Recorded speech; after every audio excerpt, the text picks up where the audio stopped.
Os chefes de Estado e de governo que participam da cúpula dos líderes da COP30 em Belém retomam nesta sexta-feira os discursos na plenária geral sobre o clima e meio ambiente. Ao longo do dia, os líderes também devem discutir transição energética e os 10 anos do Acordo de Paris em sessões temáticas paralelas. Quero chamar aqui o Levi, que está em Belém, acompanhando tudo sobre essa pré-COP. Levi, o que a gente pode esperar do dia de hoje? Tem a expectativa de se discutir o Acordo de Paris e a transição energética, mas em que pé que esses assuntos, esses temas ficaram nas outras COPs? Pois é, Letícia, vão ser 2 sessões temáticas aí comandadas pelo presidente Lula, né? A primeira a partir das 11 da manhã sobre transição energética e depois uma avaliação de 10 anos do Acordo de Paris na parte da tarde. E a gente tem uma situação que acho que foi até uma estratégia da própria presidência da COP30 de deixar para o segundo dia da cúpula de líderes os assuntos que são um pouco mais espinhosos, né? Que aí tem a ver, por exemplo, com o financiamento das ações para você combater a crise climática e também a chamada adaptação, para você adaptar as cidades, as estruturas para os efeitos desse aumento da temperatura média do planeta. Bom, vamos recapitular aqui. O Acordo de Paris foi assinado lá em 2015, durante a COP21, e ele determina que todos os países precisam, dentro das suas possibilidades, fazer esforços para reduzir as emissões de carbono e de outros gases poluentes na atmosfera. E para isso, esses países precisam enviar periodicamente, de preferência a cada 5 anos, as chamadas NDCs, que são as metas de redução de carbono, e começar a implementar também essas medidas. E aí, para isso, você precisa, claro, de financiamento, né?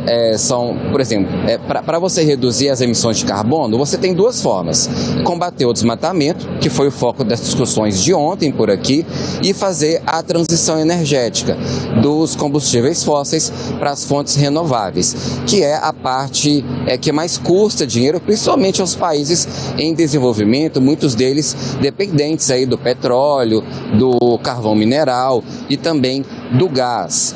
Na COP29, no ano passado, lá no Azerbaijão, se chegou a um acordo pelo valor de 300 bilhões de reais de financiamento por ano, que seria custeado principalmente pelos países desenvolvidos. Mas esse número foi considerado insuficiente pelos países em desenvolvimento, que chegaram a um número necessário ali de 1,3 trilhão por ano. Portanto, é muito longe aí do que foi acordado na COP do ano passado. A presidência brasileira aqui da COP apoia essa meta de chegar a 1,3 trilhão. Inclusive, a gente comentou aqui ontem que a presidência da COP30 apresentou uma série de sugestões, como taxação de jatinhos, de iates, de outros itens de luxo, também uma taxação dos super ricos, para buscar formas de arrecadar esse dinheiro, mas tem havido esse impasse aí entre as grandes economias e o chamado Sul global. E aí, em relação à transição energética, existe um lobby muito grande também de economias petrolíferas, né, dependentes do petróleo,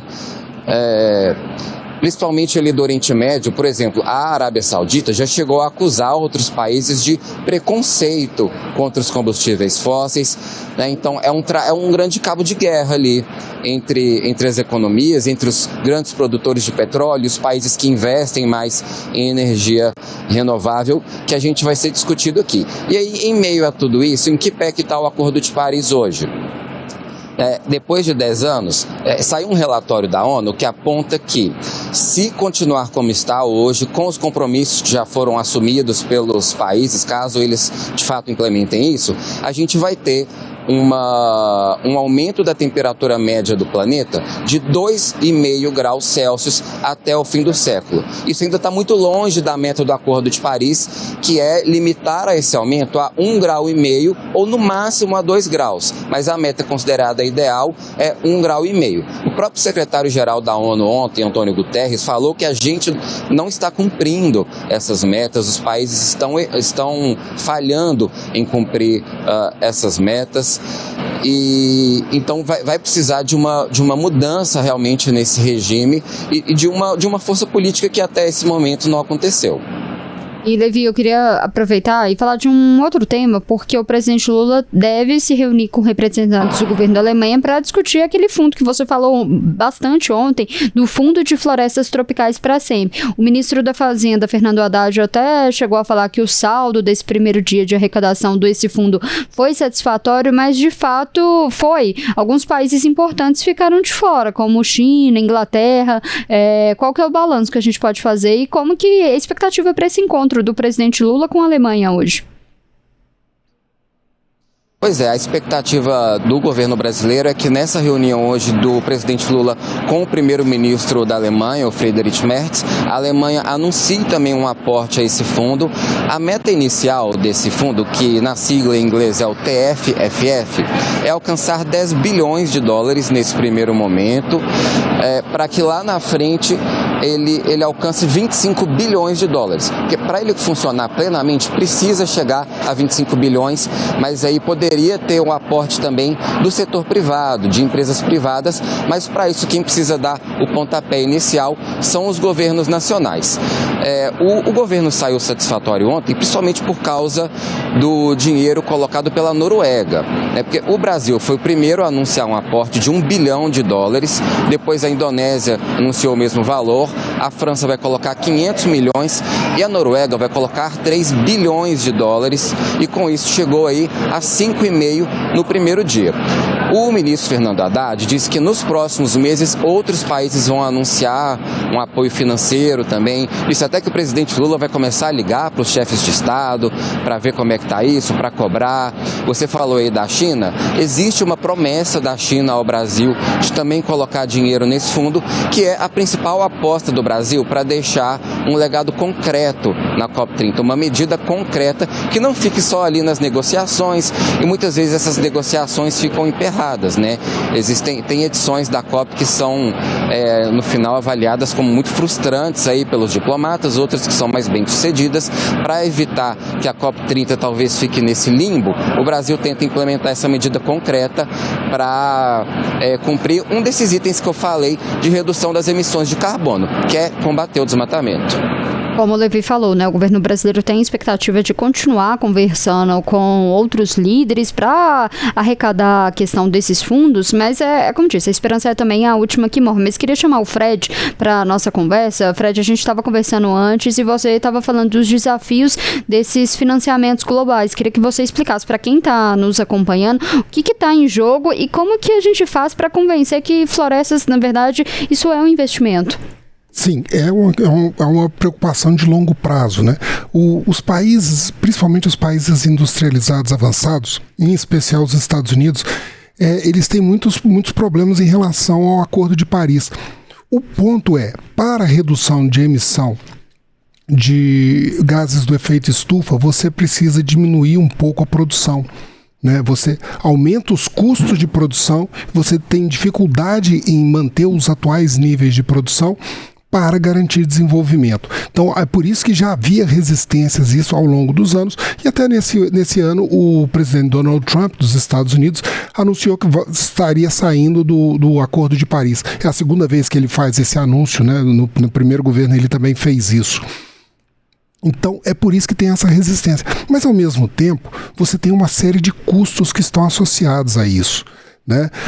Por exemplo, as perdas associadas ao aquecimento global, segundo o Programa das Nações Unidas para o Meio Ambiente, já chegam a 2,3 trilhões de dólares. Um outro estudo do Instituto de Impactos Climáticos da Universidade de Potsdam, na Alemanha, faz um cálculo ainda mais ambicioso, porque ele leva em conta não só essas perdas dos países, mas também as perdas individuais, né? A dificuldade de acesso aos custos, aos ganhos pelas pessoas. Aí os custos chegariam a 38 trilhões de dólares em perdas por conta dos desastres climáticos, né? E as alterações climáticas. Os desastres climáticos no último ano, eles atingiram 124 milhões de pessoas. Houve um crescimento de mais de 75% desse número de pessoas impactadas ao longo dos últimos 30 anos. Assim, o aquecimento global é uma realidade, né? O Levi falou muito bem, assim, a meta de aumento da temperatura acordada em Paris, né, em 2015, era chegar a 1,5 graus Celsius em relação ao período pré-industrial. Nesse ano de 2025, nós já atingimos isso, né, em alguns momentos, esse aumento de 1,5. E nós tivemos vários efeitos em relação a essa questão, com aumento de tempestades, secas, aquecimento dos oceanos que causam efeitos, por exemplo, como o El Niño. Então, há uma necessidade real desse investimento. E como ele falou, né, a ideia de ter um investimento de 1,3 trilhão de dólares. Né? Na passagem de ontem do Levi, ele falou: os países, em média, estão investindo menos de 1% do PIB em meio ambiente. Mas aí nós temos um termo de comparação para você ter uma ideia. Nesse ano, o Instituto de Pesquisas pela Paz de Estocolmo, ele revelou que os gastos militares no ano passado, só no ano passado, né? Essa meta de 1,3 trilhão é no futuro para o meio ambiente, mas só no ano passado os países gastaram 2,7 trilhões de dólares em armamentos, né? Então, ou seja, mais do que o dobro do que eles precisariam gastar com o meio ambiente, eles estão gastando nesse momento com armamentos. E esse gasto vem crescendo ao longo dos anos, né? Já são quase mais que 10% de aumento em um ano com gastos militares. Para se ter uma ideia, em média do PIB global, o gasto é 2,5% do PIB em armamentos, né? Então, lembrando, o Levi ontem nos tinha passado que menos de 1% é gasto com medidas de prevenção ao aquecimento global e aos impactos ambientais. Isso mostra muito bem quais são as prioridades que os países têm hoje em relação aos seus investimentos. Queria aqui, Fred, eu acho que também deve ser uma curiosidade sua. Levi, agora eu quero saber de uma coisa um pouco mais leve, eu quero uma fofoca, na verdade. Antes de te liberar, eu quero saber se você já comeu tacacá, se o seu orçamento aí tá permitindo, como que tá isso? Infelizmente não comi o tacacá, mas porque eu não posso comer muito camarão. Apesar de eu gostar de camarão, mas não posso comer muito, então eu acho melhor eu não arriscar. Agora, já aproveitei um pouquinho aqui da culinária paraense, sim. Anteontem eu almocei um arroz com pato no tucupi muito gostoso.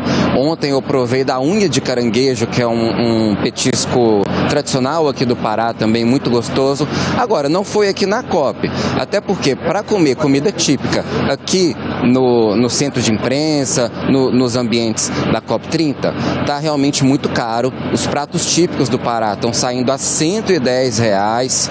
Tem outras opções também, mas não tão baratas assim. Pratos, por exemplo, saindo a R$80, R$90. Os mais baratos ali saem por 60, um estrogonofe, uma coisa um pouquinho mais básica. Então, olha, Belém tem muitas opções para aproveitar a culinária paraense e a preços muito mais acessíveis. Não vai ser aqui na COP30 que eu vou provar da culinária daqui de Belém. Levi, só para a gente ter uma ideia, um cafezinho aí na COP está saindo a quanto? R$30, Fred. R$30 um cafezinho, R$30 um chá. Um pão de queijo, que aí em BH, com certeza o pão de queijo é muito melhor que o daqui. Você paga 10 vezes menos do que isso. Um salgado também, uma esfirra, chega a sair por R$35, R$40. Tem poke por R$100. Então, realmente, os preços aqui estão muito fora da curva. E aí alguém pode até falar, mas para quem vem de fora e ganha em euro, em dólar, não vai ser tão caro assim. Mas a COP recebe delegações do mundo inteiro, de vários países pobres, de economias muito, muito pequenas. Então, se para nós aqui brasileiros é caro, talvez para boa parte das delegações que vêm para cá seja ainda mais custoso. Larissa, eu acho que você vai ter que ficar de olho aí agora, porque o Levi, daqui a pouco ele vai pedir para poder ficar mais tempo lá, para ele poder esperar passar a COP para ele poder comer. Você fica atenta nisso daí, viu, Larissa? Já tô muito atenta, porque ele vai falar assim, tava muito caro, eu preciso esperar mais alguns dias aqui para poder, de fato, provar tudo. Pode ficar tranquila, Letícia, já tô aqui, ó, ligada. Tá aqui, ó, tá no chicote, viu, Levi? A gente vai ficar atenta aí em você também.